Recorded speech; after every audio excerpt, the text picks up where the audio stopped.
Welcome to the Horr-Gasm podcast, the show where the serial killer isn't coming for you, you're coming for them. I'm Nick, and this is my co-host, Allie. Howdly doodly. Thank you for joining us wherever you are.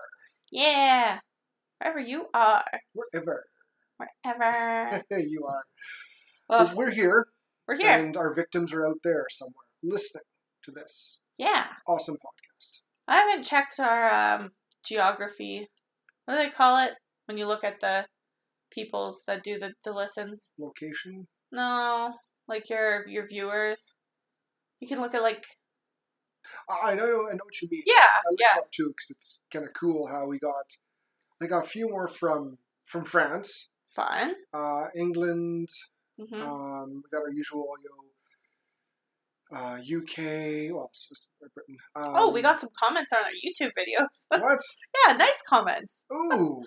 Yeah. Let's check those out. As soon as somebody's like, "Hey, I love this," I was like, "Oh." And you know what? I'm going to, when I say find, we have one who's been like a very dedicated listener, I think, since the beginning, or near the beginning. I'm going to find her name. I'm guessing it's a girl. Fun. Most of our listeners are girls. Cool. But that's the same thing with I listen to a lot of serial killer podcasts, and lots of people are girls there too. Good. I don't know, maybe it's because we bleed for a week a month that we're just like have an affinity to horror. Okay. If I had to guess a reason. I'm still looking for. I think it's Die My Darling. Oh. 666. Yeah, I follow her on Instagram. Yeah, she has been liking all her videos, all her posts, which we need to get back onto. Yes, that was me. I want to get you. So, Die My Darling 66, thank you. Yeah. You being such a great victim for our podcast, you're getting the props that you well deserve. Hooray. And keep it up, if you please. If you have any recommendations or any feedback, throw us some messages. We would love to hear it. Mm-hmm. Yeah.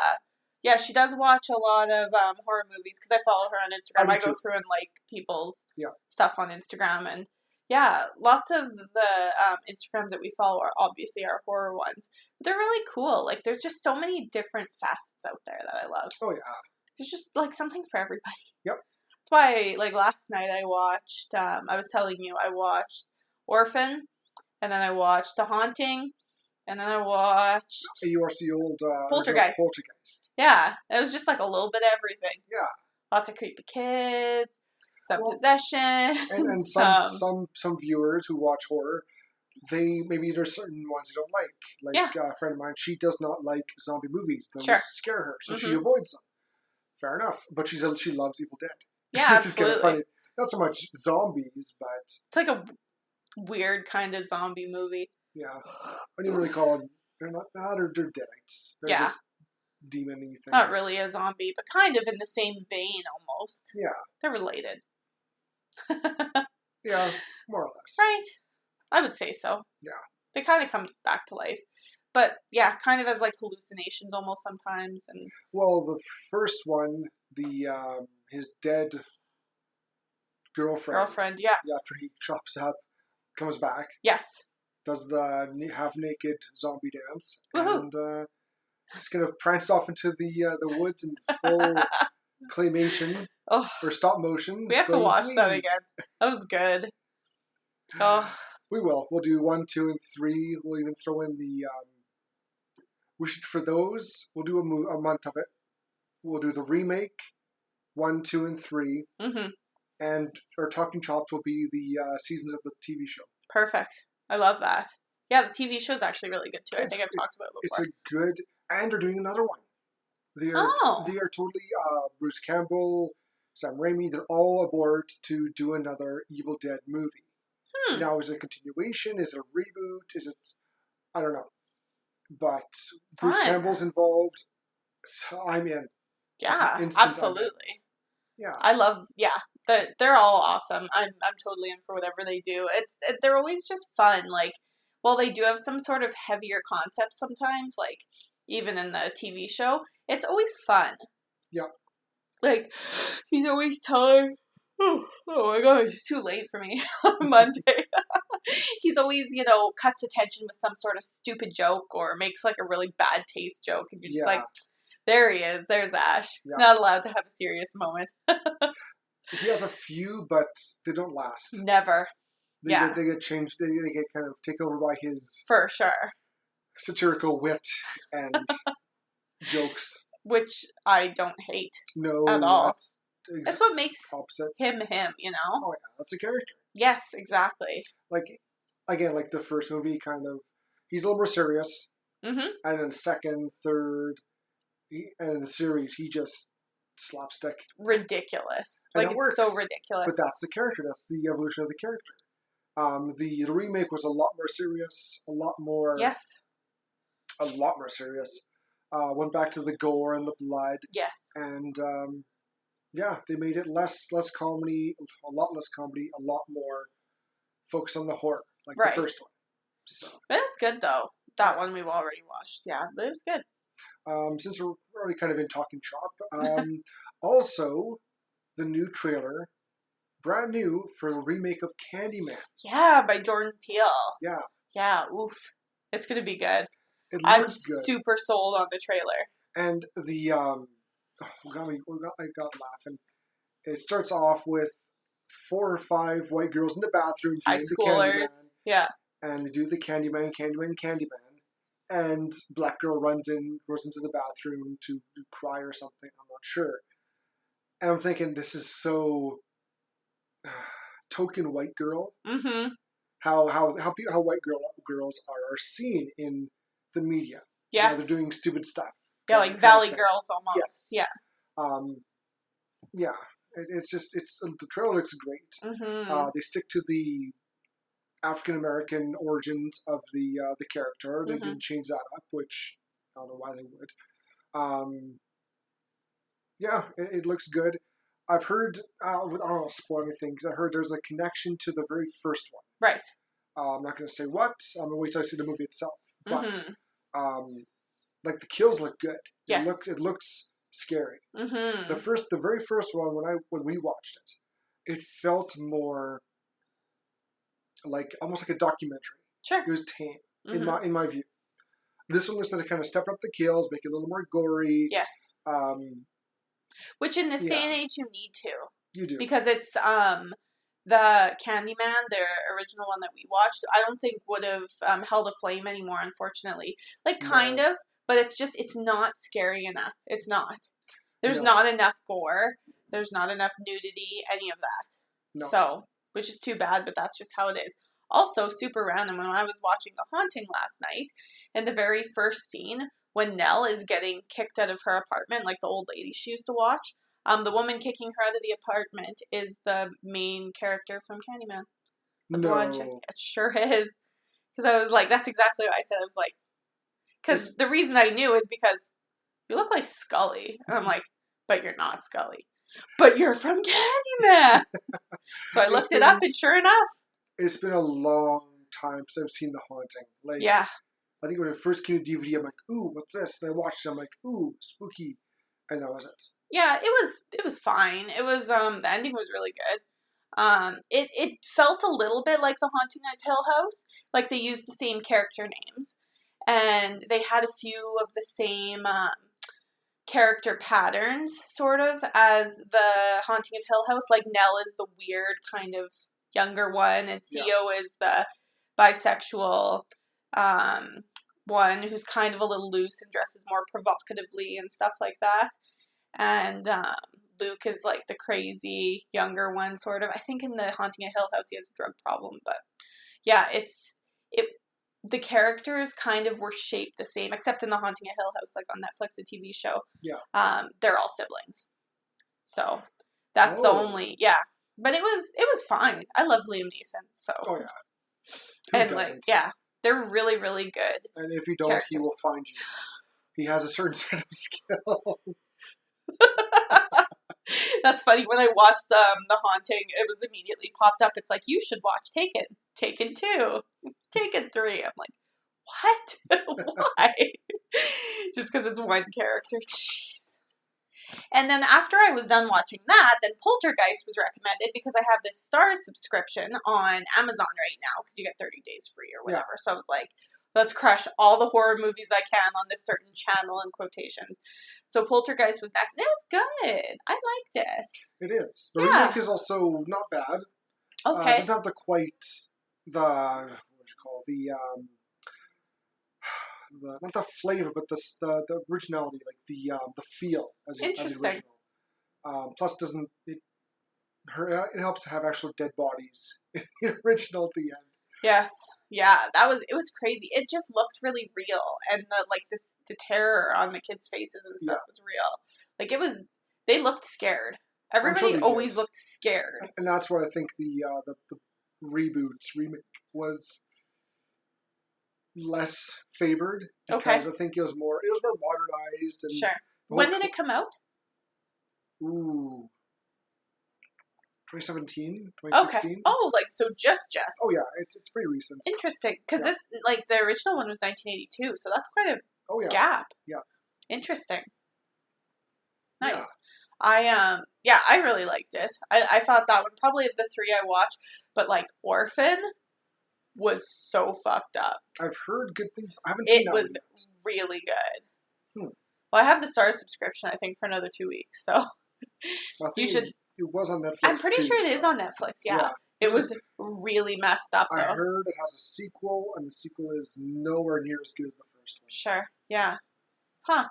But Leonardo DiCaprio helped direct and produce Orphan. Oh, wow. Yeah. It was, I thought it was really good. I enjoyed it. It was, I kind of already knew about it because, everybody's talked about it. It's been out for over 10 years now. So it's not, the twist ending isn't that big of a twist anymore because everybody knows about it. But it was, really good. I just thought it was, I don't know. Again, things with kids just kind of mess me up. But I loved it. I like the messed up feeling. Cool. Yeah. Did you watch anything fun? No. No. Not this week. Well, you're playing Doom, though. That's kind of scary. Oh, yeah, that's right. Because the new Doom Eternal comes out March 20th. Yes. I'd be going back and playing some of the old Doom. Yeah. Original PC Doom. I played with the first... Yeah, Doom 1 and 2. Mm-hmm. I was trying to explain to you they're now connecting everything together now with the Doom franchise. So cool. Doom 3 is kind of getting ignored. Mm-hmm. Kind of, sort of. Okay. But it's following how the main character, the Doom, he was originally was Doom Guy, the Doom Guy, in Doom 1 and 2. He's it all started because he was on the moon of Mars, Phobos, on a research station, and demons come out through a portal. They kill his pet bunny. No word of a lie, they kill his bunny. I love that kind of John Wicky sort of feel to it. And so he grabs a shotgun and different weapons and starts just mowing through them. Yeah. He gets killed, quotation marks, and gets into hell, keeps kill the bosses, ends up back on Earth. And then the second game starts. And so he's going through again, trying to kill all the demons, and then back to hell. And he, again, defeats them. The last boss, the second one, is the symbol of evil. Okay. I forget the name. It's this big head. Big gushy in the brain. And you do that, and then you're kind of, trying to rebuild Earth. And Doom 3 is kind of a redo of the original, just more nicer graphics. And then it kicks over to Doom 64, which is you're on Mars. It's kind of the same character, but not. Are they the same character throughout? Except for that one? I think it is. Okay. I think Doom 3 is different. But, sure.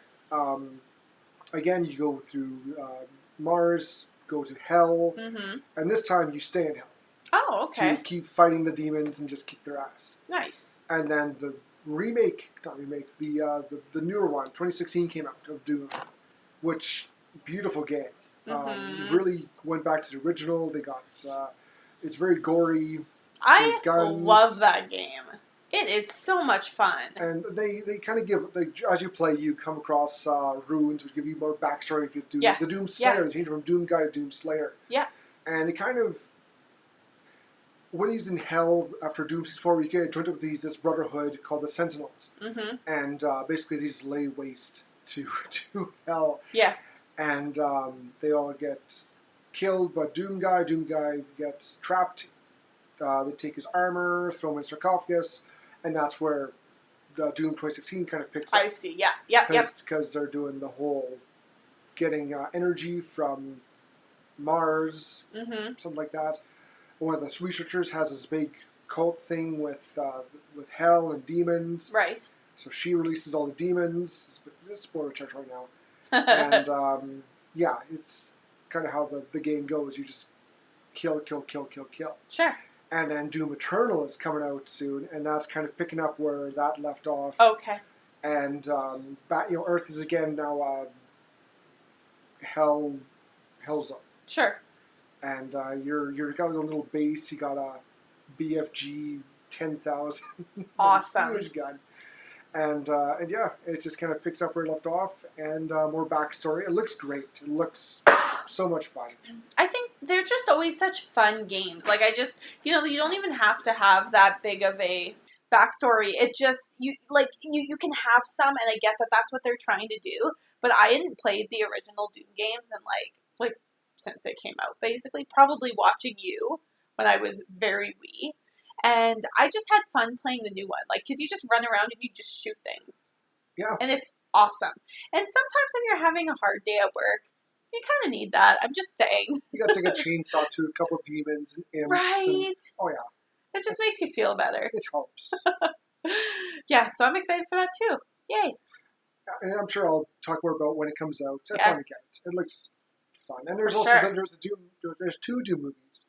One with The Rock. Oh my god, I was going to say the Rock one is low-key one of my guilty pleasures. Well, it's so bad, it's good. Yeah, they went ahead with they followed Doom 3 storyline and visuals. Yeah. Which is cool, but they just skipped over the whole main point, which is, hey, this is demon, not alien kind of things. Right. And it's the worst movie. It's fun. Again, it's kind of like the games. It's fun to watch if you have no backstory. Yeah, they threw in some first-person shooting parts just for reference. So good. And then there's another one, Doom Annihilation, that was like on Netflix. Yeah. It was straight to DVD. Yeah. I heard good and bad about it. Okay. It follows more to the original story. Sure. But it's also very limited with what they could do. Right. So, whatever. It is what it is. Yay. Also, this week, we said we did Sleepy Hollow. Yes, we did. And the director, and I think he wrote this too. Well, he adapted it. Right. Was Tim Burton. Yay. And he's done lots of dark, gothy, some kind of horror. Some of my favorite movies.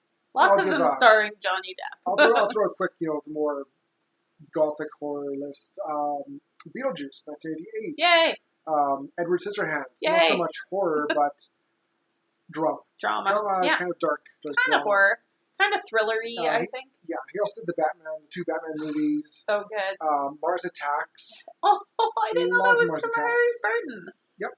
Oh. Planet of the Apes, he did that one. Again, not so much scary, but it was more dark and gothy.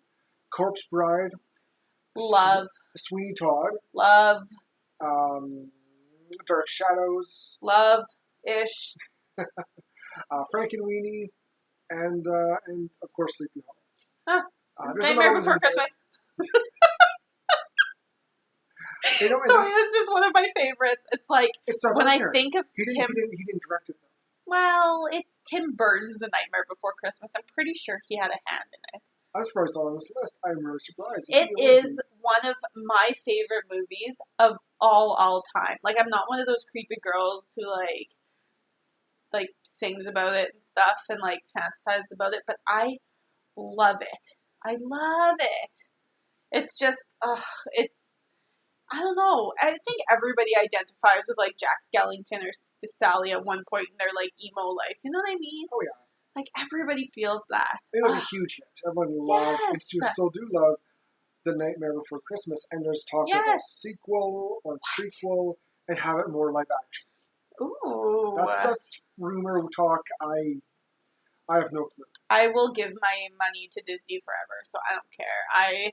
During the whole reason I like to visit Disneyland or World around kind of Halloween, between Halloween and Christmas, is because they changed the Haunted Mansion into the Nightmare Before Christmas, and it is everything.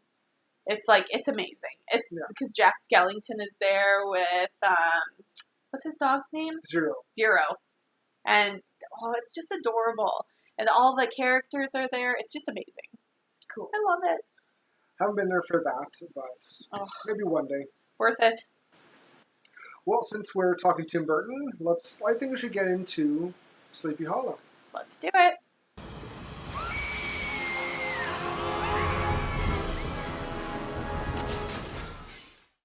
All right, so Sleepy Hollow is a 1999 movie, and like we already said, it was directed by Tim Burton. And Nick, how'd you hear about this movie? Oh, because it's been out for 20 years. I know. I saw it on DVD after it came out in 2000. I think it was around 2000 I saw this movie. Sure. With friends. Went to a friend's house, tossed it. I'm like, what's this? This looks weird. And I watched it. I'm like, ooh, this was good. Yes. Yeah. It's one of my more favorite Tim Burton movies. For sure. I remember watching the original cartoon when I was a kid, which was scary as hell. Toad and Mr. Toad, wasn't it? Ichabod Crane, Mr. Toad, or whatever. Yeah. I love that. And I watched that, and it was good. I really enjoyed this. It was good. It had some good jump scenes. Very graphic. Yeah. And surprisingly. Yeah. Yeah. I was kind of the same. I heard about it so it came out in 99, so I would have been 8. But I remember my dad had it on VHS. Ooh. And he picked it up, I think, at a garage sale or something. And I was like, oh, this is kind of a fun one. It looked cool. Loved Johnny Depp. Because at this point, he was already, by the time I had watched it, he was already in Pirates. So I think that was 2005 or 6, wasn't it? Yep. It was early 2000s. So I was like, ooh, Johnny Depp, I love him. And I popped it in, and I was like, what the fuck am I watching? But it was good. I love this movie. It's definitely one of my favorite movies. Before I even liked horror movies, I loved this movie. Because I think it's, Tim Burton dances this beautiful line between horror, comedy, creepy, sort of drama. It's very on the line. Yeah. It's not quite a horror, but it's got the content of a horror movie. Right. It's gory. Oh, yeah. And it keeps you guessing, and it's got a few good jump scares. Supernatural elements. Yeah. Oh, yeah, for sure. Yeah. And also, the cast is just overwhelming. Yeah, I was going to say. Most of this yeah, we should talk about the characters. We got Johnny Depp in the lead as Ichabod Crane. Yeah. Christina Ricci. Ricci? Yeah. As Katrina Van Tassel. Yes, so the love interest kind of daughter of the town. And she's from Black Snake Moan. And Adam's Family. She played Wednesday. She's been a lot. Yes. And this woman's beauty has just not gone away. Yeah. She's great. Oh yeah. I and love so talented. Very. Yes. Definitely one of the. As far as she hasn't done anything major with just her acting career. Absolutely. I'm talking big. Big. But there's still time. She's not going anywhere. We got Miranda Richardson as Lady Mary Van Tassel. Right. And she played the journalist in Harry Potter, Rita right? Skeeter. Yeah, Rita Skeeter. It's funny how a bunch of these have went on. They did Harry Potter movies, and we got 3 Sith Lords in this movie. So we'll get into it. Michael Gambon as Baltus Van Tassel at the beginning. He has a little tiny scene. Yeah. Casper Van Dien as Brom Van Brunt. And he's known with the Starship Troopers franchise. Yes, he played the main character. Yes, Rico. We got Jeffrey Jones as Reverend Steenwick. Mm-hmm. He was in... it's escaping me. Is it the red-haired guy? Yes. Ferris Bueller's Day Off? Thank you. Thank you. He was the principal, wasn't he? Yes, he was. Yeah. Such a good movie. Christopher Lee as the burgomaster. Just a small scene in the beginning. I love him. But he kills it. Yeah, he owns always. It, and it's Christopher fucking Lee. It's Dracula. Like, you know it's a good movie when. Oh, this is such a stacked cast. It's not even funny. Richard Griffiths. Yeah, as Magistrate Samuel Phillips. Oh, yes. And he was from Harry Potter. Uncle Vernon. Uncle Vernon. Ian McDermott as Dr. Thomas Lancaster. The Emperor himself. Do it. He was so good. Like, he's so different in this role. Like, he plays very quiet, awkward. Shy almost. Yes. Kind of, yeah. And it's so weird, like, and different from Emperor Palpatine. Hey? Oh, yeah. Oh, very. So cool. Michael Gough as Notary James Hardenbrook. We got Batman's butler. Yes. Alfred. Mark Pickering as young Mazbeth. Yes. He needs a credit because he's great. He did really well. He's like one of the better characters I thought in this. You know what? And he was on Calendar Girls and Boardwalk Empire. Nice. Good for him. Yeah, I love Boardwalk Empire. And then we have Christopher Walken / Ray Park as the Headless Horseman. Of course. How they got Christopher Walken in this movie. How? Blows my mind. And I think he doesn't talk. No. He doesn't talk in this movie. His classic, famous, the way he talks, his speech pattern is completely missing. And that's interesting that was a choice because that's literally what he's known for. He is. But his facials. Yes. His look. He did a great job in this movie. And it didn't say a word. Yeah. But just his facial expressions, his looks. And he usually doesn't play a bad guy either. Like a really bad guy. No. He's done the odd villain. Yeah. But not really. Wayne's World. He was number 2. But not in this capacity. Like, especially in a supernatural capacity. No. Right? And he did great. He was really creepy. And we also have then Ray Park as more of the stunt work. Right. Walking with no head. Yes. And so that's the third Dark Sith Lord from Star Wars. Yes. We got Dooku, Emperor, and Maul. Maul, yeah.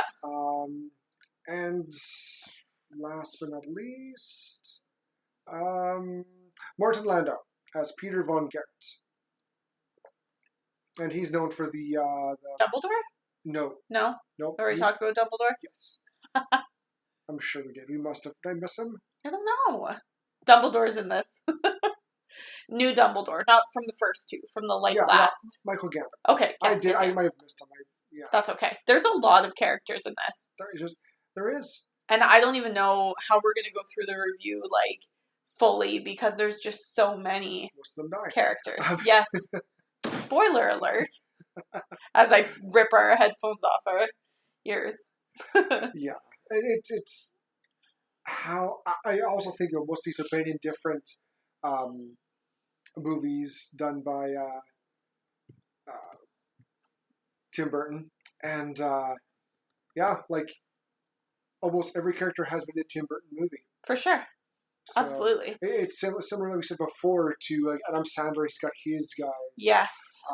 Tim Burton likes Johnny Depp, obviously. Oh, and he always almost employed his wife. He was married to Helena Bonham Carter. Yes. For a very long time. And she was in tons of his movies. Tons and tons. Because it's easy, to talk your wife into something.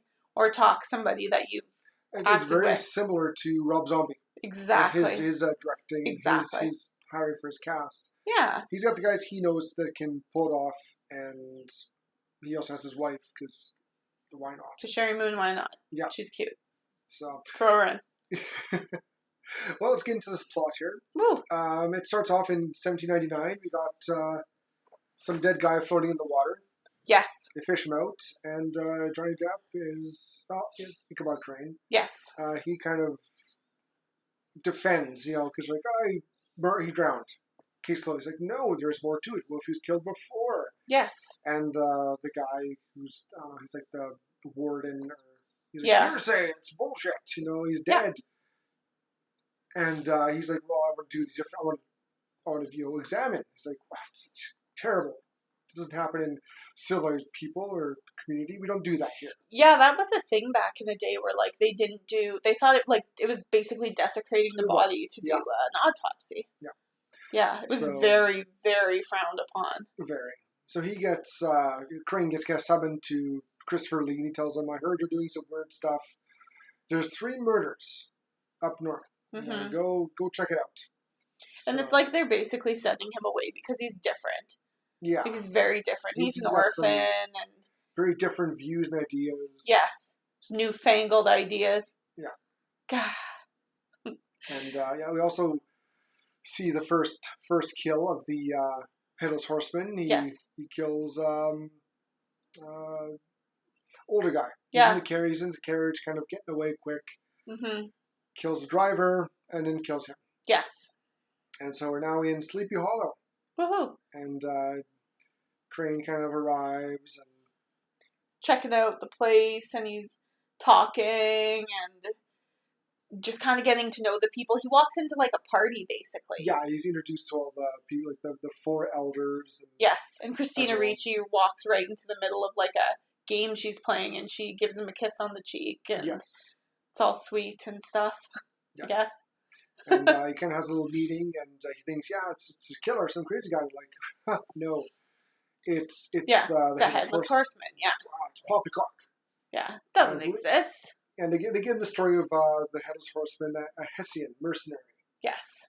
From the American Revolutionary War, who just murders everyone. Yes. Like, he's like the Red Baron. Yes, exactly. And it takes a good company of I don't know how many to chase him down and kill him. Mm-hmm.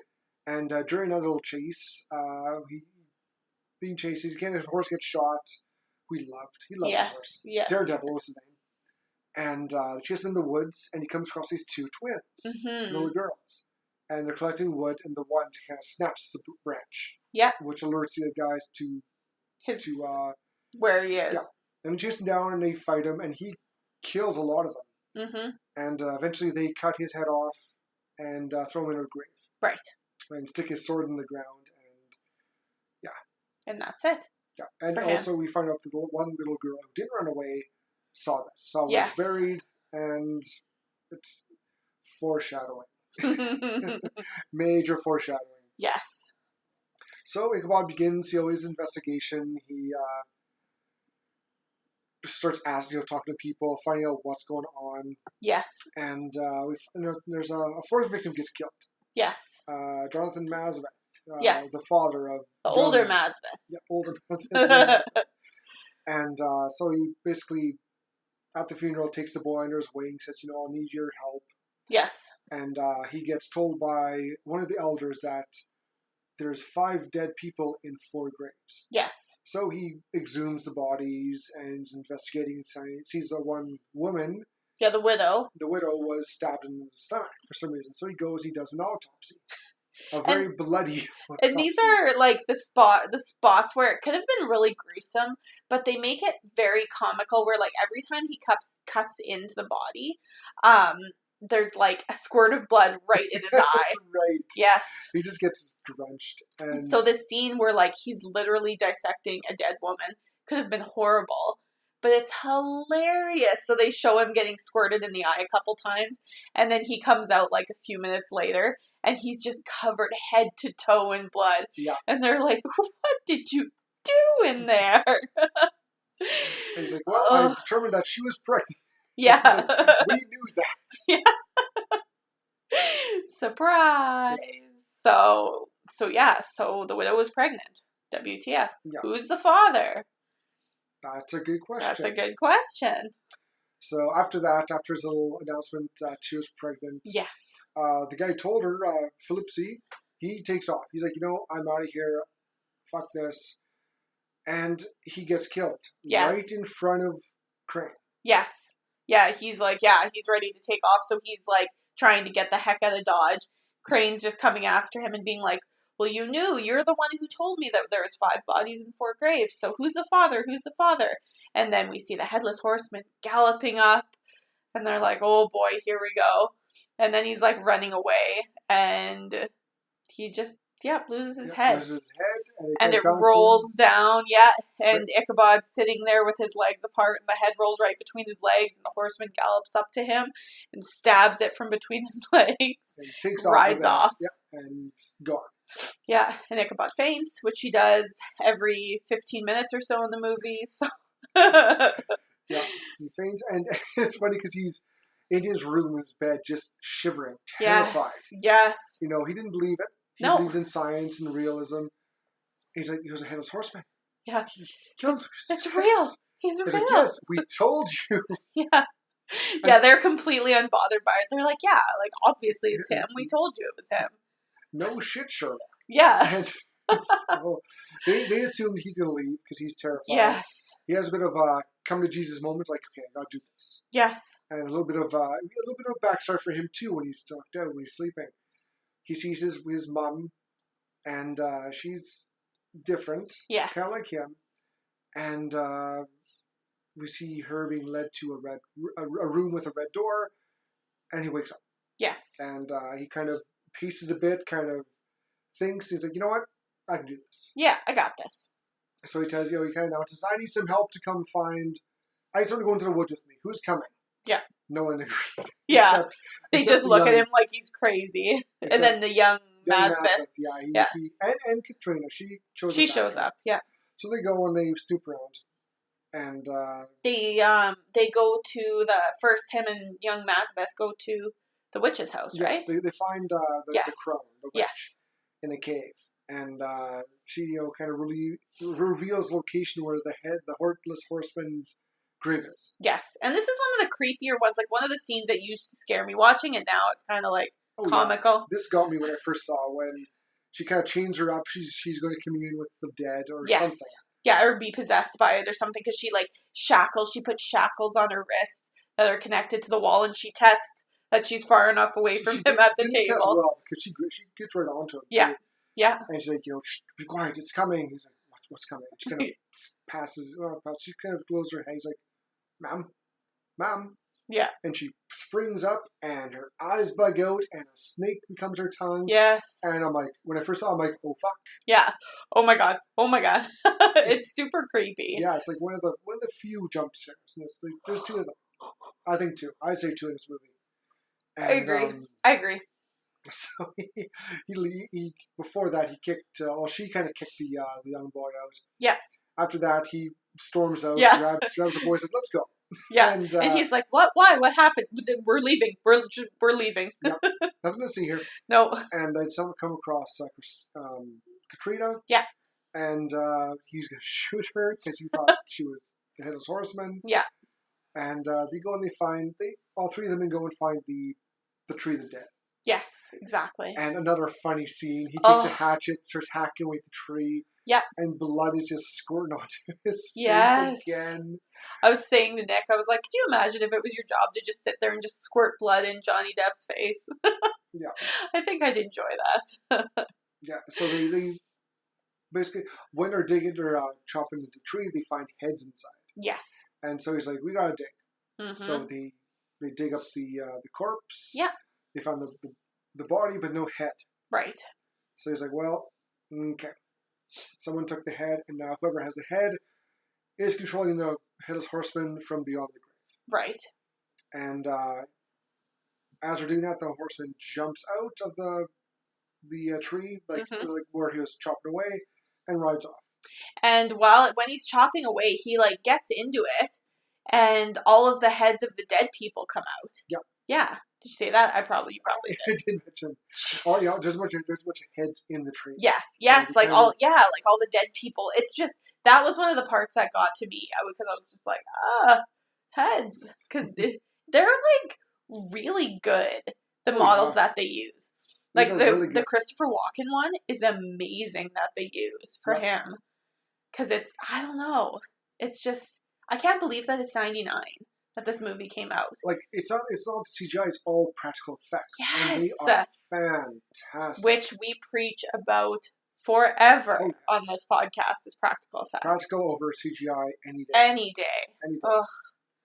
So anyways, at that night, more deaths. The horseman kills Beth Killian, the village midwife, her husband, and the little boy. Yeah. We got some little boy deaths here, some young, which you don't see very often. No. Tim Burton's like, fuck that. Yeah. This boy's getting killed. And, I mean, an unborn baby was dead in one of the first scenes, so I mean, all rules out the window. And as the Headless Horseman trying to get away, Braum tries to Braum. Funny name. Braum. He tries to stop him with a sniper, and doesn't work. No. Nope. And he tries to start fighting with scythe. Like shears. Yeah. Yeah, kind of like scythe. Yeah. To cut corn and wheat and all that. And Ichabod Crane tries to help him. Yeah. And he just kind of awkwardly walks up and shoves one into the Headless Horseman's back, just hits him. Yeah. And then they try to run away, and then the Headless Horseman follows them. Yeah. He goes along the roof of the bridge. Yeah. Hops down behind him, stabs Crane in the shoulder with a sword, flips him over his head. Yeah. And then he fights Braum. Braum start, really. It was a good fight scene. And then he gets bisected. Yes. Yeah, poor Braum. Braum, he gets cut in half. R.I.P. And him and Katrina kind of sort of had a thing. There was a thing, but she kind of says, I didn't really like him that much. Yeah. Yeah, I think he liked her a lot more. I tried, but I didn't feel heartbroken. Yeah. Grass is greener on the other side. Yeah. And also, before we get... I forgot to mention, I think it's a bit before this. Ichabod is walking back with his horse, and he gets chased by a Headless Horseman with a pumpkin on fire, which is direct from the cartoon with from Disney. Mr. Toad, yeah. And we find out it was Braum who did it. It's a joke because it's what he does. He's a jerk. Yeah, he sucks. He's a bully. Yeah. Don't bully. Yeah. Yeah. So, Braum's dead. More people are dead. And Crane, he's waking up from being stabbed. And, Christina Ricci's character, she kind of gets some medicine for him. Drink this, she'll get better. He heals up pretty good. Mm-hmm. Then he has more dreams, though, doesn't he? He does, yeah. More of his mom kind of explains how his dad, who's a big God-fearing Christian guy, condemns her as a witch. Yes. And takes her to the Red Room. Mm-hmm. And he kind of goes and investigates, and he kind of follows through, opens the door, and it's just a big torture chamber. Yes. And he follows in, and there's the Iron Maiden. He hears his mom say his name in a very sweet voice. So he follows it, and he sees her eyes in the Iron Maiden. Yes. And he opens it up, and blood pours out, and she just kind of falls out and just stares at him with her dead expression. And he stumbles back scared into, I don't know what it's called. It's like a chair of spikes. Yeah. Pierces his palms. Yes. Which I forgot to mention again. We see right early in the movie, he's got scars of the imprints on his hands. Yes. And then when he dreams about this, they start bleeding again. Yes, that's true. It's crazy. It's a little odd. Yeah. Kind of fun. So Ichabod, he kind of wakes up again. He hypothesizes that there's a connection. Yes. Something's going on. Yeah. So he goes and visits Hardenbrook, the older guy who does kind of like the notary. Yes. Okay. Yeah. And Alfred. And he goes back to find out this is my dad's satchel. What the heck's this doing here? Mm-hmm. And revealed the first victim, Peter Van Garrett. Yes. Secretly married the widow. Yes. And writing a new will that left his estate to her and her unborn child. Mm-hmm. But she gets killed. Right. Ichabod deduces that all the subsequent victims, except Braum, are either beneficiaries or witnesses to this new will. So this is about money. It's about money.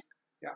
And he also realized that Braum wasn't a target, but because he interfered, he got killed. Right.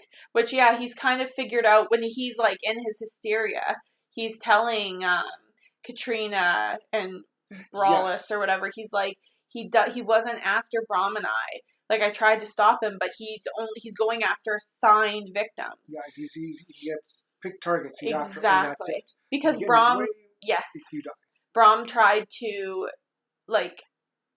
stop him, and that's when he went after. Because at first, when Braum shoots him, he just kind of gets back up and tries to walk past him. He walks past him. Yeah. Whatever. Yeah. I'm already dead, bro. So. And the horseman's master is the person who will have otherwise inherited the estate. Right. Baltus, the Vanguard relative. Yes. Which is Katrina's dad. Mm-hmm. So by that, Crane's like, well, it's the dad. Dad's behind everything. He's the one. He wants the money. He wants the land. He's the guy controlling the Headless Horseman. Yes. And he's got evidence. And he takes back to his room, and Katrina sees that, and she's like, what are you doing? That's my dad. She's like, well, sorry. Yeah. And so he goes out to some other stuff, and Katrina steals the evidence and burns it. Burns it. And she's a little heartbroken. She's like, oh, come on. They have a tiff. They do. Yeah. We also find out that Hardenbrook, the notary, committed suicide. He hung himself. Yes. Because he knows that he's next. Yes, exactly. He kind of let some shit get loose. He told what happened. He's next. So he's killed himself. Yes. And then after that, then they're going to have a meeting in the church, aren't they? Yes, they are. Yeah, so they're going to have a town hall meeting in the church, so everybody's... But before that, Crane, he goes out searching. I think he's out just looking in the woods, and he comes across the Baltus's wife. Yes. Having quite some outside... hanky-panky. Yeah. And it's weird because she takes a knife and cuts her hand and kind of smears it on the guy she's hooking up with. And Crane's like, I don't need to see this. Yeah. And... so we then later on, when he's, I'm not confronting, but he's talking to her. She comes and talks to him. Yes. And she kind of says, I know you saw me. If you know what's good for you, you won't say a thing to my husband. Yes. And he's like, well, was that what you were with? He's like, no. And he's so awkward about it. He shows up. He's like, oh, you cut your hand? He's like, oh, yeah, I just slipped with a knife. I'll get some herbs to fix it after. Okay. And we see her picking some flowers. And he was like, and he kind of was like, we have the big meeting in the church. We're going to go. And he kind of freezes because the horseman starts walking. He comes out of the woods and walks towards her sword drawn. Yes. And we're in the church. And he bursts again saying, oh, I took my wife. She's dead. And he's coming after us now. And we can see that the horseman can't cross the threshold. Yeah, he throws an axe, and his axe disintegrates as soon as it touches the church sort of land. And so Christina Ricci runs in, and she starts like muttering stuff and drawing on the ground, and we can't see what she's doing. And the other two alders, they kind of start bickering and trying, he did it. No, he did it. And they attack each other, and if I get this right, Jeffrey, the guy from Ferris Bueller, kills Ian McDermott. Yes. With a cross. Smacks him in the head with it and kills him. And he kind of goes after Dumbledore. I forget his name in this. Yeah. And Dumbledore... Baltus. Yes, Baltus. And he shoots him. And then Baltus shoots him in the head and starts backing up kind of, and he's like, I'll kill all of you. I'll take on all of you. He finds out that he's one being accused. He's like, I didn't do it. This is a conspiracy. J'accuse. And we see that the horseman, he takes... he's smart. He is. He makes like not a lasso, but he ties one of the pieces of fence, like a bigger, thicker piece of fence, to a rope. A pointy. Yes. Yes, a very pointy piece. And then winds up and throws it through the window in front of where Romulus or whatever his name is. Baltus, whatever. I've been watching too much Greek stuff. Is standing and spears him right through the chest and then yanks him through the window and pulls him all the way to the fence. Yeah. So only his head is sticking out past the fence line, and he chops his head. Yeah, takes his head, gotcha, and takes off. Yeah. And, Katrina faints. Yeah. And they see that she has drawn a circle with the evil eye in the middle of it. Yeah, it's like a pentagram with some runes around it. Yes. And Crane also finds it under his bed. Yes. Earlier. So they're thinking that she's drawn this and she's the one summoning this Headless Horseman. Yes. Yeah, so Crane thinks it's all over. He got his kills, and she's resting in her bed. He takes her kind of witch book and burns it. Yeah. Like, you burn my shit, I'll burn yours. Yep. And another book he's got to take that with him. We think he burns it, but he just kind of takes it, and he's done. He's gonna peace out. Yeah, he's ready to leave. He thinks he's solved this murder. Yep. And he kind of looks into the book that he kept, and he looks at the he finds the evil eye. Yeah, the page that was kind of like bookmarked almost. And it's supposed to protect loved ones from evil. He's like, well, fuck, I fucked up. Yeah. And he sees that the body of the stepmom. Stepmom.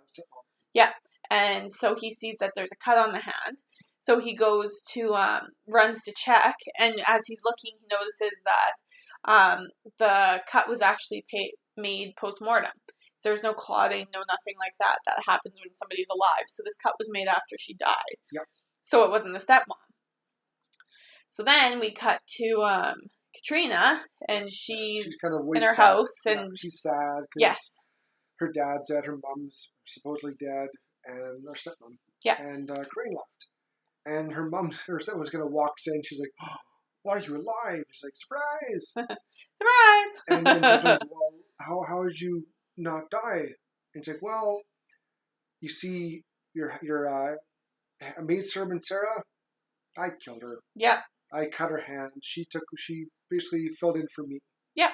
And she also explains how everything worked out. After her husband, Katrina's dad, died, it would come to Katrina. Yes, the fortune. Yeah, and what's the woman's name here? Lady Van Tassel. Mm-hmm. She's mad because her sister were the ones who saw the Headless Horseman. Yes. And before that, they lived with their parents on the Von Garrett's estate, kind of. Yeah. And her maiden name was Archer. Yes.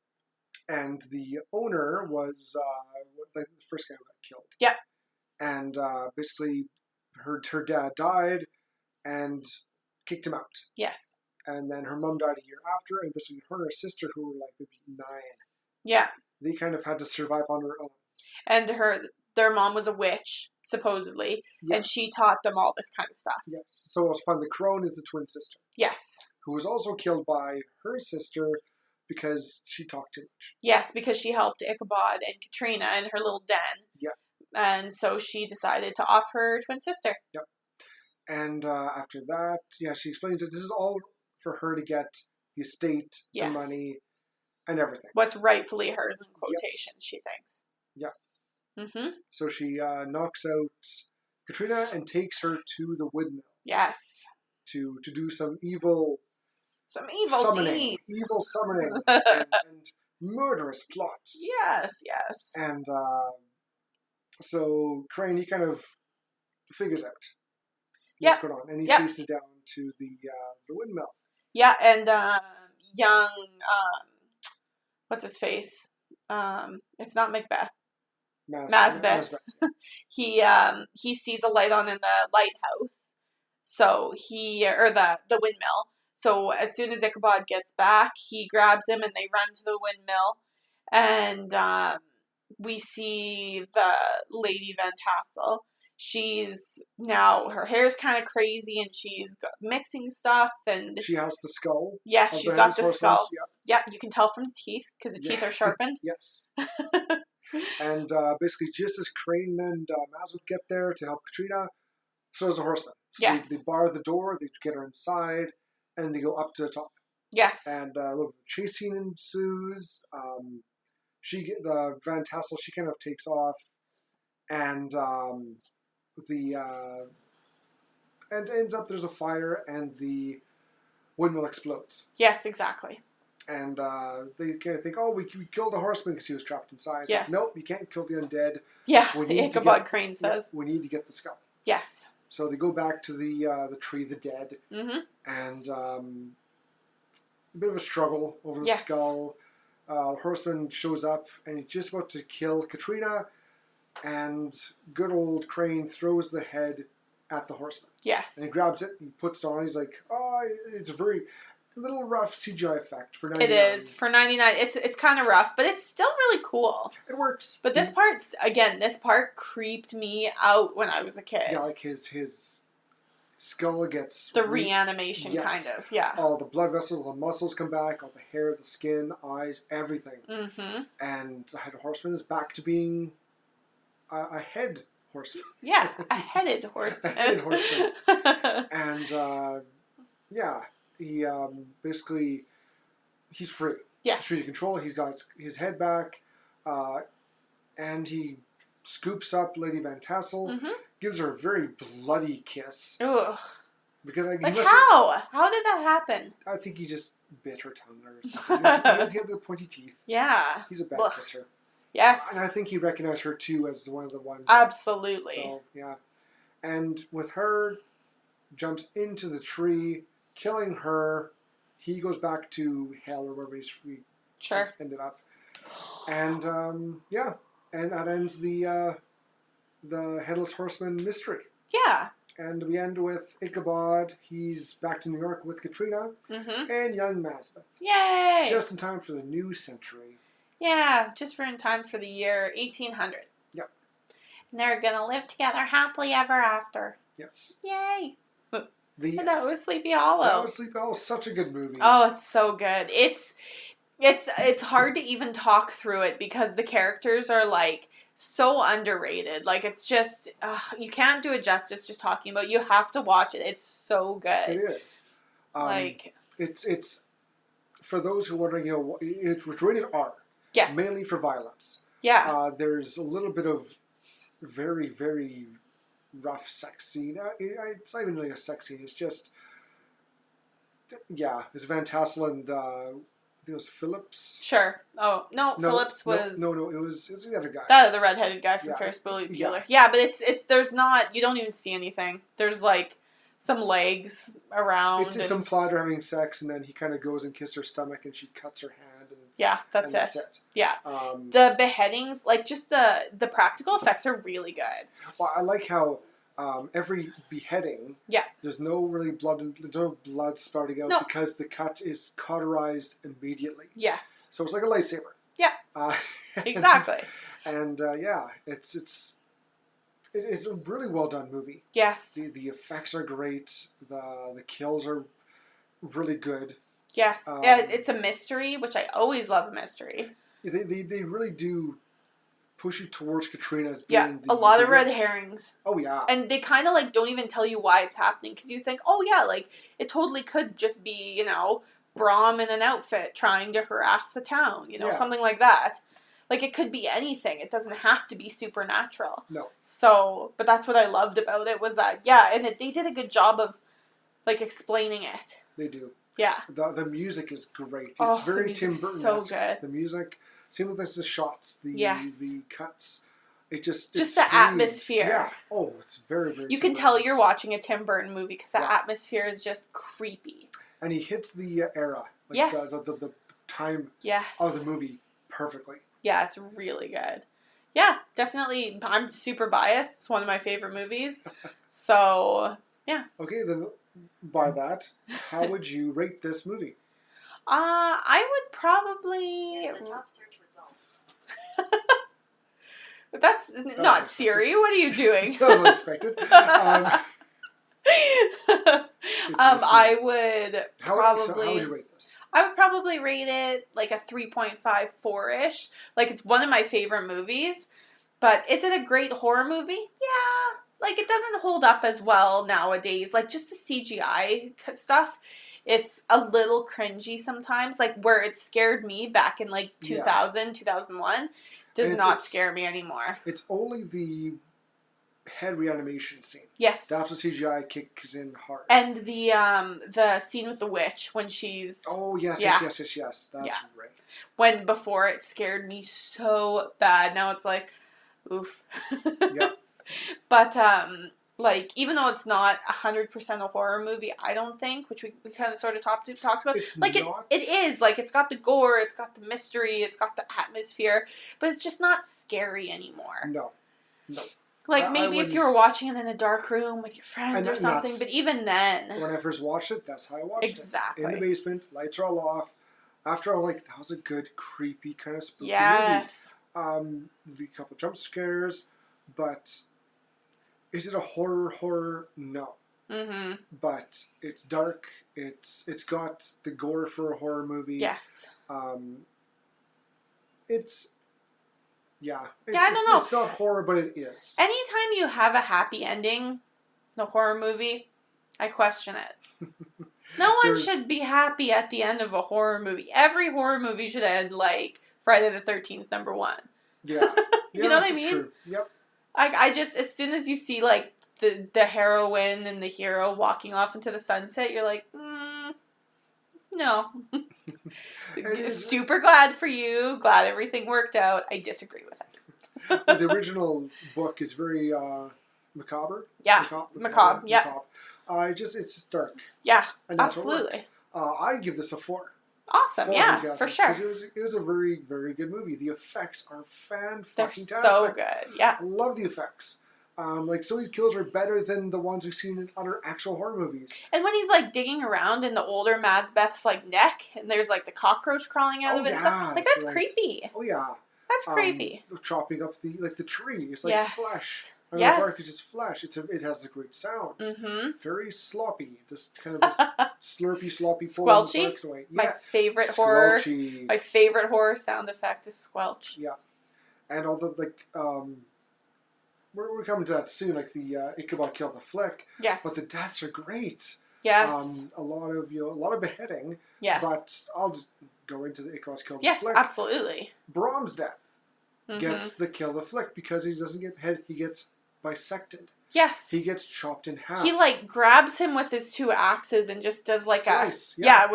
And he's going to flops down. Crazy. It's a good spray of blood. It's a faraway shot. You don't see. It's also shadowed. And I appreciate that. Because I always think, like, as a director, you have to think, like, 20 years from now, is this still going to be a thing?